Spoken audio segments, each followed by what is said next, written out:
સૌથી પહેલા વાત અત્યારના અગત્યના સમાચારની ઇફકોની ચૂંટણી પહેલા છેડાયો છે વિવાદ। જયેશ રાદડિયાએ ફોર્મ ભરતા વિવાદ છેડાયો છે।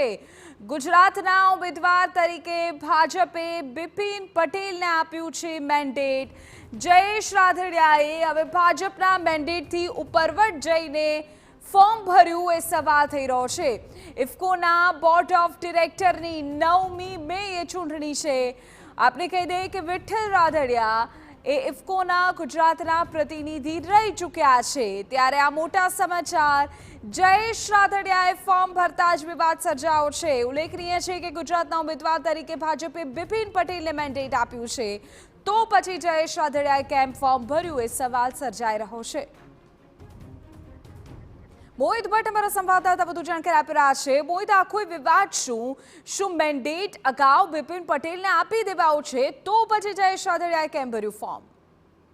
વિધિ, જે રીતે ઇફકોની ચૂંટણી છે તે યોજાઈ રહી છે ને, તેના ફોર્મ છે તે ભરવાની શરૂઆત થઈ ગઈ છે। જો કે એક દાવો કરવામાં આવ્યો છે કે ભાજપ દ્વારા જે બિપિન પટેલ છે તેમને મેન્ડેટ આપ્યા હોવાની વાત છે। જો કે આ અંગે હજુ સુધી કોઈ સ્પષ્ટતા છે તે થઈ શકી નથી।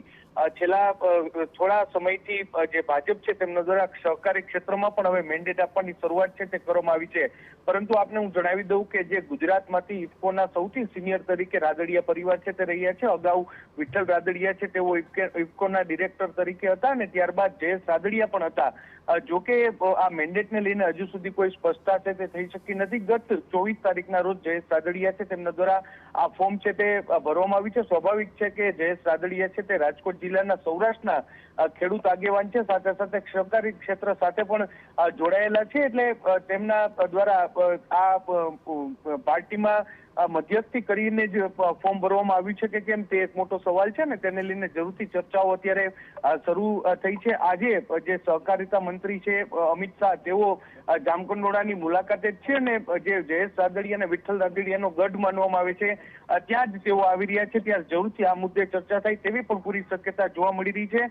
જો કે સહકારી ક્ષેત્રમાં સીધી રીતે મેન્ડેટ કોઈ આપવામાં આવતું નથી, ત્યારે જોવાનું રહેશે કે હવે જ્યારે આખરી નિર્ણય લેવાનો હશે ત્યારે પક્ષ છે તે કોના ઉપર પસંદગી ઢોળે છે। જી બિલકુલ મોહિત, જોવાનું એ જ રહ્યું કે આખરે પક્ષ કોને પસંદ કરે છે અને આખા મામલે આધિકારિક શું વિગતો સામે આવે છે।